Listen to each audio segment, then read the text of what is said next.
Assalamualaikum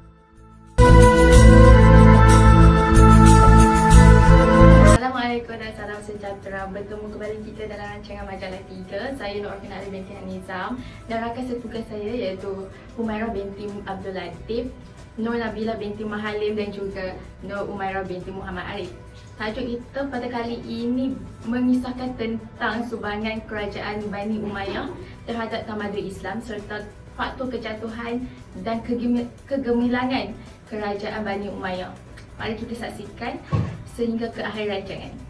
Sebelum kita mengulas lebih lanjut mengenai tajuk kita pada hari ini iaitu sumbangan kerajaan Bani Umayyah terhadap tamadun Islam, saya akan menceritakan serba sedikit mengenai pengenalan kerajaan Bani Umayyah. Umayyah jika dilihat dari perspektif sejarah peradaban Islam adalah sebuah kerajaan yang telah berjaya bertahan dan memerintah selama hampir 1 abad.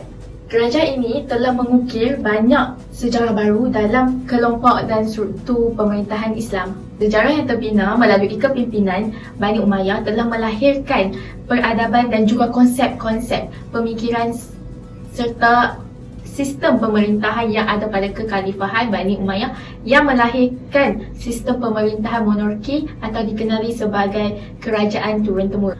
Walaupun sistem pemerintahan yang diterapkan oleh kerajaan Bani Umayyah sangat berbeza dari sistem pemerintahan Islam sebelumnya, namun kerajaan Bani Umayyah masih mampu mencapai zaman kegemilangannya yang tersendiri semasa tumpuk pemerintahannya. Oleh itu, kita dapat lihat betapa banyak pengajaran yang berlaku semasa pemerintahan Bani Umayyah ini. Umayyah bermula setelah berakhirnya zaman Khulafa' Ar-Rasyidin, iaitu dari 41 Hijrah hingga ke 132 Hijrah. Kerajaan ini dinisbahkan kepada Umayyah bin Abdul Syam bin Abdul Manaf selepas kematian Sayyidina Ali radhiyallahu anha. Kuasa kepimpinan telah diserahkan kepada Hasan bin Ali. Namun begitu, Hasan bin Ali telah menarik diri dari jawatan khalifah dan menyerahkan kuasa kepimpinan kepada Muawiyah bin Abi Sufyan untuk memastikan keamanan dan kesatuan umat Islam agar sentiasa terjamin. Jawatan ketua pemerintah diwarisi secara turun-temurun ataupun dikenali sebagai sistem monarki. Tahun tersebut dikenali sebagai tahun pendamaian ataupun Am al-Jamaah. Dengan pelantikan Muawiyah bin Abi Sufyan, maka bermulalah era pemerintahan Bani Umayyah yang berpusat di kota Damashq ataupun dikenali sebagai kota Damsyik yang terletak di Syria. Kota ini telah menggantikan Madinah sebagai pusat pemerintahan yang sebelum ini terletak di Madinah dan Kufah. Pemerintahan ke kota Damsyik telah mendekatkan kota kerajaan Islam ini dengan kerajaan musuh iaitu Byzantine dan pangkalan di Konstantinopel. Pada zaman Muawiyah, mereka berjaya menyebarkan kekuasaan Islam ke benua Eropah iaitu Andalusia, Sepanyol dan permulaan membuka pintu Islam agar masuk ke dunia barat. Pembangunan tamadun ilmu berlaku dengan rancak di Andalusia sehingga ia diakui barat dan digelar The Golden Age of Islam. Sekarang, mari kita lihat objektif kajian ini dijalankan. Objektif yang pertama, kajian ini dijalankan adalah untuk mempelajari dengan lebih mendalam mengenai kerajaan Bani Umayyah. Bagi melengkapkan kajian ini, latar belakang dan asal-usul kerajaan Bani Umayyah perlulah dikaji terlebih dahulu supaya maklumat yang disampaikan tepat dan tidak bersimpangan dengan sejarah yang sebenar. Objektif yang kedua, kajian ini dilakukan untuk mengetahui faktor kebangkitan dan kejatuhan yang dialami oleh kerajaan Bani Umayyah. Objektif yang ketiga, sumbangan yang telah diberikan oleh kerajaan Bani Umayyah terhadap peradaban Islam adalah salah satu faktor utama kajian ini dijalankan. Objektif yang keempat, memahami dengan lebih mendalam tentang sebab utama mengapa perkembangan ekonomi pada zaman kerajaan Bani Umayyah bergantung kepada sektor pertanian dan perdagangan. Dan objektif yang terakhir, untuk mengambil iktibar dari kisah kebangkitan dan kejatuhan kerajaan Bani Umayyah. Daripada kajian yang telah dijalankan, terdapat beberapa persoalan yang telah diutarakan kepada responden berkaitan dengan tajuk sumbangan kerajaan Bani Umayyah terhadap tamadun Islam. Melalui sesi temu buaya yang dijalankan, terdapat 3 persoalan utama yang diutarakan iaitu soalan yang pertama, terangkan secara ringkas sejarah penubuhan kerajaan Bani Umayyah dan apakah sumbangan yang diberikan terhadap tamadun Islam. Soalan yang kedua, apakah faktor yang menyebabkan kegemilangan tamadun Islam pada zaman kerajaan Bani Umayyah? Dan soalan yang terakhir, mengapa perkembangan ekonomi pada zaman kerajaan Bani Umayyah ianya bergantung kepada sektor pertanian dan juga perdagangan? Oleh itu, mari kita saksikan rakaman video temu buaya yang dirakam sebelum ini. Munculnya seorang pemimpin yang baharu di mana Muawiyah bin Abu Sufyan telah meminta untuk Sayyidina Ali memberikan kuasa kepadanya untuk memerintah Pemerintahan Bani Umayyah ini bermula pada tahun 661 Masihi sehingga zaman kejatuhannya pada 750 Masihi. Sumbangan kita boleh tengok dalam politik, ekonomi, sosial, tapi di bahagian sosial untuk pendidikan telah memberi inspirasi kepada orang-orang luar pada zaman itu untuk terlibat dalam ilmu pengetahuan di Proses penubuhan kerajaan Bani Umayyah. Kerajaan Bani Umayyah adalah khalifah Islam yang mengamalkan sistem pewarisan ataupun sistem monarki pertama adalah sejarah Islam selepas berakhirnya zaman Khulafaur Rasyidin. Kerajaan ini diasaskan oleh Muawiyah bin Abi Sufyan bin Harb bin Umayyah. Adalah daripada segi sektor ketenteraan, iaitu perkembangan ketenteraan. Muawiyah ni dia mengemaskini tentera dengan meniru gerakan tentera Parsi dengan membahagi tentera kepada 5 pasukan. Penubuhan kata tentera yang teratur dan dilengkapi dengan peralatan moden seperti kapal perang dan terdiri daripada angkatan berkuda. Kerajaan Bani Umayyah adalah sebuah kerajaan yang ditubuhkan pada tahun 41 Hijrah bersamaan 661 Masihi, iaitu selepas berakhirnya pemerintahan Khulafaur Ar-Rasyidin. Apakah sumbangan daripada negara pula terhadap agama?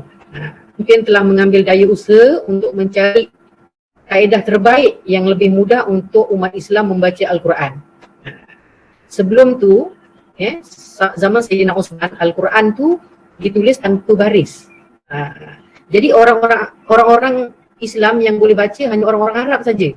Tapi orang-orang yang bukan Arab ni dia tak boleh baca dengan sebab tak ada baris. Alim-alim ulama, orang-orang alim dikumpul ketika itu, maka dihasilkan tanda-tanda baris pada Al-Quran. Bani Umayyah, kita dapat lihat kebijaksanaan khalifah dalam pemerintahan di mana khalifah yang pertama, Khalifah Muawiyah itu telah memilih kota Damsyik sebagai pemusat pemerintahan. Untuk sebuah kerajaan, faktor pemilihan kota yang strategik juga membantu kepada kegemilangan sesuatu kerajaan itu. Faktor kegemilangan pada zaman Umayyah ni, tapi antara yang dapat saya lihat adalah semangat jihad yang tinggi. Di sini kita boleh melihat rakyat bersungguh membuktikan Islam sebagai penyelamat di mana mendorong mereka untuk berjihad serta mendalami ilmu pengetahuan dan pelbagai jenis kemahiran. Selain itu juga yang saya dapat lihat kekuatan tentera Umayyah ini untuk mempertahankan negara. Antara faktor yang last yang dapat lihat adalah banyaknya pusat pengajian ditubuhkan. Hilangnya sebab tersebarnya agama Islam dengan meluas. Antara tempat-tempat tadi adalah di Spanyol, di Sin, di Nepal. Maknanya agama Islam tu dapat disebarkan meluas bukan saja di negara Arab, di negara jiran-jiran Arab pun sama-sama dapat penyebaran agama Islam dengan meluas. Sebelum kedatangan Islam, bahagian Turki dan ke atasnya tu diperintah oleh kerajaan Rom. Pas kedatangan Islam, sektor ekonomi maju disebabkan polisi pemerintahan. Kita ada golongan-golongan pentadbir yang bijak dan sistematik. Seterusnya kita boleh tengok pengeluaran dan permintaan rakyat tempatan pula akan menjadi faktor produk-produk tersebut boleh dikomersialkan sehingga ke peringkat antarabangsa. Perkembangan ekonomi kerajaan Umayyah ini, pembinaan salinan ayah mereka yang sedikit sebanyak menyumbang kepada faktor perindustrian, terutamanya pertanian. Seterusnya, para khalifah juga menjalankan pendidikan, pertanian dan memberikan ilmu kepada rakyat mereka. Para pedagang pula boleh berdagang di serata dunia. Faktor ekonomi zaman kerajaan Bani Umayyah. Ketika itu kerajaan Bani Umayyah ni bekerja keras untuk membangunkan ekonominya, terutama sekali adalah bidang pertanian. Sebab kerajaannya berkeras melakukan kerja keras untuk melebarkan sungai. Begitu juga dengan empangan-empangan. Telah disediakan empang-empangan supaya air mengalir dengan baik dan tanam-tanaman dapat ditanam dengan subur. Seterusnya, mari kita saksikan terdapat beberapa cadangan atau pendapat yang diutarakan oleh responden. Pada pendapat saya, kejatuhan pemerintahan Bani Umayyah ini ada dua sebab. Satu, sikap pemerintah pada zaman tersebut. Mereka buat kerja sambil lewa. Yang kedua, kita boleh tengok faktor ataupun sebabnya disebabkan sistem pentadbiran yang lemah. Sistem khalifah telah mengikut garis keturunan. So, setiap keputusan yang diambil itu mestilah melalui mesyuarat. Setiap pemimpin tu hendaklah mentadbir dengan ikhlas dan berwibawa dan bijaksana. Saya, faktor kejatuhan kerajaan Bani Umayyah yang dapat kita ambilkan sebagai teladan ni, yang pertama adalah perebutan kuasa antara pemimpin. Perebutan kuasa, perebutan jawatan ini sangat mempengaruhi orang sekeliling mereka. Yang kedua yang dapat saya lihat adalah kehidupan yang berpuak-puak.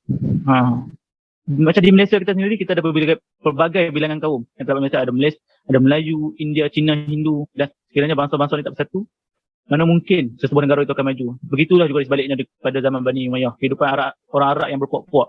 Mereka tak boleh bekerjasama untuk melakukan dalam satu hal. Pendapat saya lah, faktor kejatuhan kerajaan Bani Umayyah ni boleh dijadikan iktibar pada diri kita lah. Sebab apa? Kerajaan Bani Umayyah ni sebelum dia jatuh, pemerintahan Bani Umayyah mula tumbang semasa Hisham bin Abdul Malik memerintah. Banyak pemberontakan berlaku di sana sini. Orang Syiah ni memang dah lama benci. Sebab apa? Kumpulan Syiah ni dia tak puas hati sebab orang-orang Bani Umayyah ni suka menghina Saidina Ali. Hasil daripada temu bual tersebut, ketiga responden memberikan pendapat yang berlainan berdasarkan pengetahuan yang mereka ada.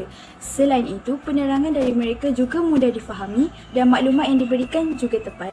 Kesimpulannya, Bani Umayyah merupakan penguasa Islam yang telah merubah sistem pemerintahan yang dilakukan pada zaman pemerintahan Khulafa' ar-Rasyidin yang mulanya bersifat demokratis menjadi monarki atau sistem pemerintahan yang berbentuk kerajaan.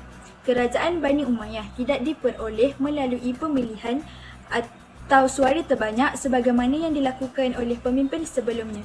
Kekuasaan Bani Umayyah berlangsung selama 90 tahun bermula pada tahun 680 Masihi sehingga 750 Masihi.